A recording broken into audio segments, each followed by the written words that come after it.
So part 2 of argument and persuasion will cover considerations for your audience as well as structure. Now this one is a little trickier and more in depth, so I've decided to break it into its own section so that you can, try and listen to this, and if you need to do it multiple times, it won't take you, all your afternoon.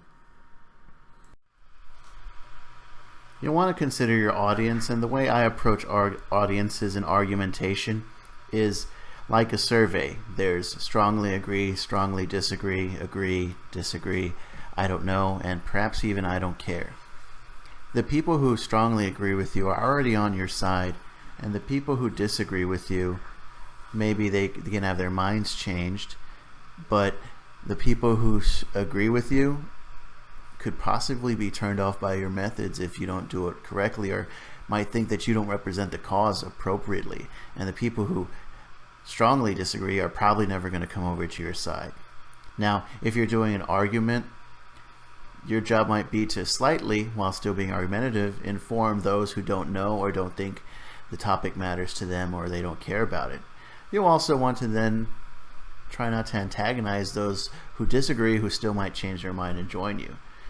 Consequently, if you're writing a persuasive type of essay, you're more concerned probably with people who already agree with you on some level, or people who don't know, and so that should inform what you do, definitely. Now, Aristotle codified 3 ways of appealing to one's audience: pathos, ethos, and logos.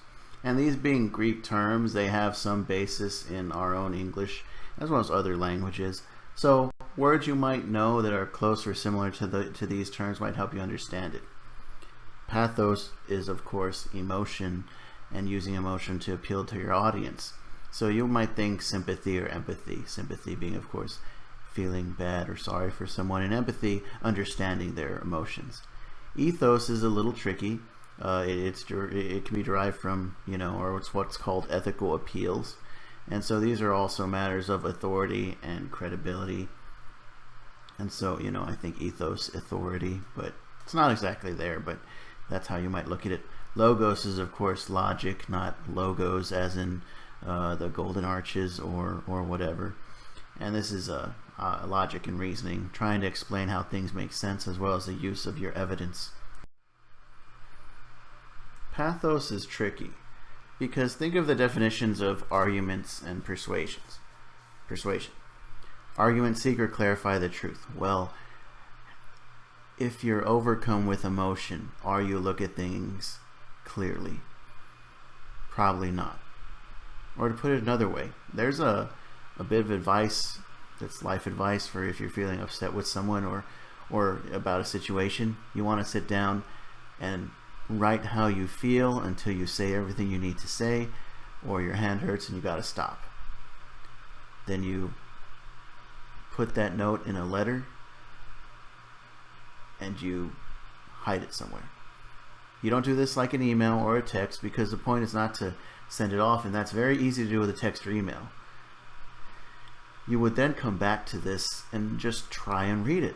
Now, if things make sense, try to make it better. Try and deal with it. Try and see what you need to do to improve your situation. But more likely, you're going to look at it and see how ridiculous the whole situation is, and certainly you'll feel bad once you say these things to someone. And so the writing down of stuff is purgative of our emotions. It's confessional. It can help us feel better by the mere action. And we then can think about how to deal with the problem with a clear head. A lot of people have conflict and they wait till it blows up into a fight, and maybe they feel bad about the stuff said during the fight, but that's not an argument in the sense that we're trying to understand who's at fault or what can be done about it. I bring this up also because if you read emotion in argumentation, usually you can be suspicious of it, because again, writing is purgative. If someone is writing emotionally, you have to suspect, are they in control of themselves, or are they being sneaky? They're writing to kind of make you feel these emotions so they can then take advantage of your lack of control or awareness of the situation. And it certainly should not make up for a lack of evidence or even bad evidence. Observe it. There's of course a question of if someone's passionate and moved to action because of how they feel and what they believe, or if they're again overcome with an emotion. In an argument, this would be the category of a warrant, because then it's your job to then make that assessment and explain yourself in your own essay. Like I said earlier, ethos is one's authority, integrity, respect, character, credibility, your ethics. There's a few considerations though with this. Now certainly someone who was of strong morality or moral fiber or character would give you good advice, would guide you the right way, because they would consider what was right and wrong, good, and so on and so forth.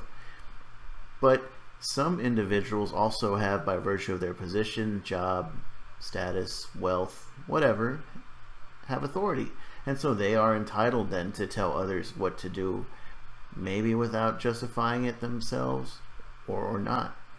In an argument, an examination of authority in the form of, the sources, as well as how you would establish it yourself, is an important part to consider. It's literally sentences you'll be thrown in there, maybe paragraphs. How can one get authority?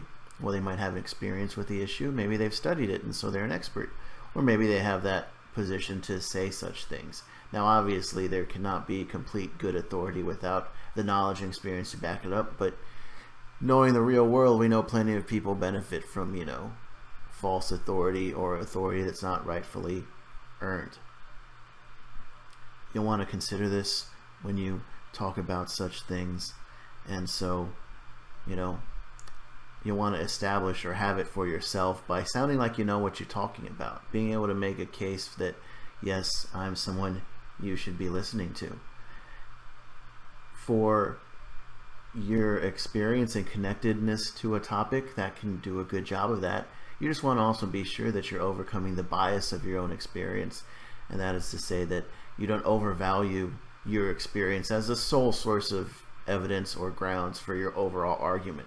You want to move away from just talking about, you should listen to me, that's what I think, just because most people get stuck there. And if you do better than that, you'll do better at arguing. The appropriate level of terminology and sounding knowledgeable, presenting your information accurately and effectively, is a good way to establish your authority. Now, obviously, spelling, grammar, punctuation don't prove you wrong if you have good facts, but they do give the impression that you weren't taking the assignment or the task seriously enough to get it edited and do it properly. You might then examine your sources or present your own credentials. Credibility is an important part of ethos, and it's trust. And how do we build trust? We have a history with someone that they haven't let us down, or they stick by us through the thick and thin. It's proven. I think, forgive me for my weird analogies, but think of criminal organizations. I'm personally a fan of mafia films or whatever.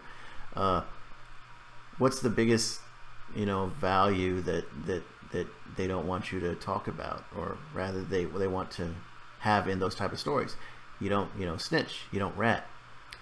That's because everyone's done any number of crimes, and so they also have dirt on you.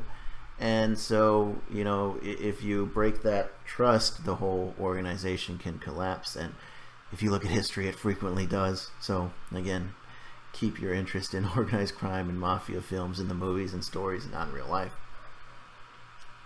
Lacking the history of dealing with something you should not trust. For the sake of argumentation and writing, if you put information in your paper without considering the credibility of it, you're saying, I trusted this is totally right. So you should make it clear as to why you're bringing up your experts, your information, and why it's good stuff, and explain that. But also, when you're looking for it, you'll want to make sure that the sources of information you rely upon are peer-reviewed journals. They're by the experts, who then help you verify all that information and methods. If they're a good source, they're open about that sort of stuff. If they're a shady source, you can't verify things. And usually this is information you're getting off the internet that was stolen from good sources, so just keep digging and go to the good sources, if you will. Lastly, we have logos, and this is tricky because you get any number of classes in the philosophy department, so I'll try and give you what you need here. Logos is both how you use your evidence, the reasons, the facts, and whatnot, but also how you use logic and reasoning. You know, what thoughts you guide your reader through to convince them to see things your way. So a few other concepts. Generalizing is when you reach a conclusion with limited evidence. Now, you will never have all the evidence you need. It's your job to then judge and speak confidently and say, hey, I have enough evidence. And that's your call. Again, the essay will be unwieldy if there's too much information or you bring up too many examples of, you know, sad or tragedies that could have been prevented by doing a certain thing.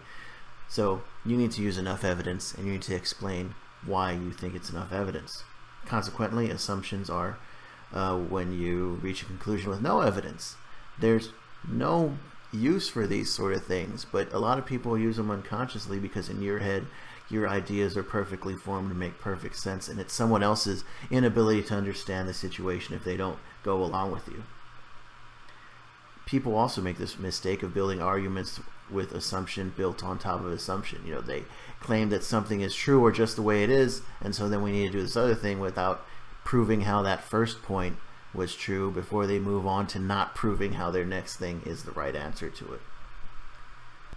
We also then have deductive reasoning, which is when you have a generalization which you then apply to a specific scenario. This is like in court cases. We have a crime and a definition of a crime and whether or not it was committed, and then we look at the situation and see if the evidence proves that, yeah, that person did what they were accused of. We also have inductive reasoning, which is when you have a number of specific examples and you jump to a conclusion because of that. Again, it's a big jump if you don't have enough examples, but if you're constructing an argument based on scenarios and situations, it's your job to then say, hey, I do have enough examples. There are just a few other parts to consider with argumentation. One big aspect of it is differences in culture and changes in values. Obviously, things are a lot safer and more tolerant and progressive now than they were several, even decades ago. Not even that long ago. The world has changed, and so you have to consider this when making your arguments. When you go to different cultures, societies, even in the same country, you know, again, those must be considered. Consequently, you might also then think, going back to how there's not ever the best situation, there's just what's better, what makes sense. So we might have to worry about degrees. You know, we do something bad now for a payoff later, or something that seems bad now for a payoff later, or maybe we do the less or the least bad that we can do. Sometimes you can argue a point with an analogy. That is, you compare one idea that's fairly complex to a simpler idea. And then sometimes we think, well, we've always done it this way, so that's how it works. Think of when people get multiple life sentences for a crime. You probably only need one life sentence, so why is there more of them? Well, it's more of a gesture, you know, to say this is a pretty egregious or worse by a number of degrees crime that we need to deal with.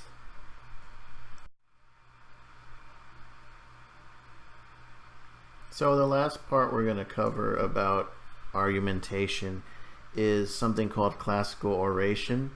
Classical oration is the structure of an argument, and so it's a good way to outline your whole thing, and you're probably already doing this for reasons which will become clear in a bit, but it is a little tricky with some of the words, so I'm going to try and help you understand them as well.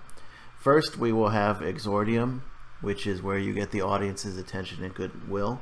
Now, think of this by exo. Now, exo is like an exoskeleton, you know, you're on the outside of something.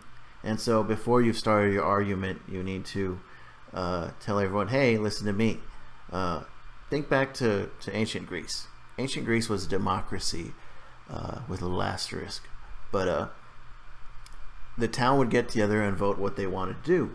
But even before newspapers, internet, and cell phones, when you get a group of people together, they got to catch up, they got to talk, they got to, just say, hey, what's going on? And so if you want to then interject and try to argue your point, you would have to say, hey, shut up and listen to me. But if you tell someone to shut up, they don't want to listen to you. And so consequently, then you need to impress upon them why you should be the one heard. The next thing is narratio, and that's when you explain the situation, the story surrounding the argument. Why are we here? What are we discussing? So you can give background information on the topic as in the introductory phase of your argument. These first three things, exordium, narratio, or partitio, is an argumentative phase of things. So you have some options when you use narratio. If you explain things to say, hey, why we're here, you are ingratiating yourself with the audience. They don't know why we're talking about what we're talking about, but they're saying, hey, thank you for giving me this information. Even if they don't say out loud, they feel that way. You can also make your side look good, and that is fair to do. Don't overdo it, but you're already making yourself look good. You're saying, hey, this guy is knowledgeable. Let's hear what he has to say. You have the opportunity to then make the other side look bad, but be careful with this. It's a trick that may or may not work. If most of your audience is undecided and unaware, they won't know. But if you're trying to change people's minds, your first impression is to then antagonize them, which you might not want to do. Then, of course, you do partitio, which is where you lay out basically your thesis, the points that you're going to be covered. Now again, narratio sounds like narration. That's the root word where we get narrative from, so the story of the argument is how you would remember that. Partitio sounds like part or partition, which is you divide the topic up, and so that's how you remember that. Those are the introductory phases of your argument. If you do a few sentences for each, you're not doing it wrong. The next parts, however, are where you do the vast majority of your essay, so don't think it's just one paragraph for each.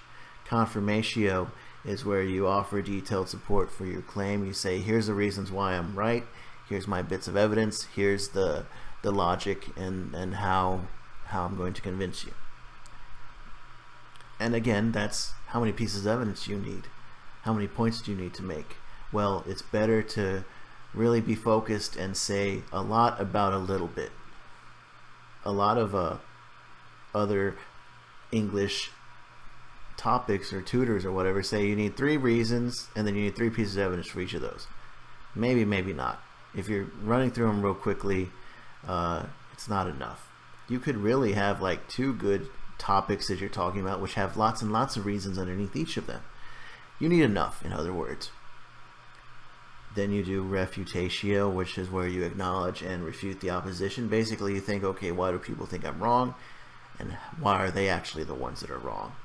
So here's the deal with that. The best thing to do, and you'll probably do this as you lay out your main points, is to say why you're right and why the other side is wrong. And if they have bits of evidence that hurt your case, you'll want to disprove them. You'll want to say why they're inaccurate, invalid, or they don't apply here. If someone's solution is, hey, let's do something like they're doing, and you don't want to do that, you could make the point by saying, well, over there they're different, and it's not the same as over here, so it won't work. But here's the deal. If you're arguing with someone, well, think back to when you were a kid. Your parents did ever tell you, if you just tell me what you did wrong, you won't be in as much trouble. Now, they were lying to you, and parents do this for all across human history. They'll feel bad about punishing you wrongly, so if they can extract a confession from you, they are spared some of that discomfort, and so maybe they punish you less, maybe not, but also you don't even know unless they made the mistake, which they probably only do once, of saying, well, I'll punish you for a month unless you confess, then I'll punish you for 3 weeks. Because if they just tell you you'll be in less trouble, you don't know if they've lowered your punishment or whatever.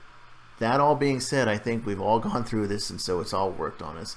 And even politicians, whenever they get in trouble with something, a lot of them have a press conference where they admit to their wrongdoing and confess and ask for forgiveness. Think of like in sports, and these are all analogies too, so if you needed examples, here you go. Think of in sports, if someone's a cheater and they keep denying and denying and denying after they've been caught, people are intolerant of it. That's how it works in my preferred sport of mixed martial arts. If someone's popped for steroids and they just keep shifting blame on everything else, that's it. Eventually people forget, of course.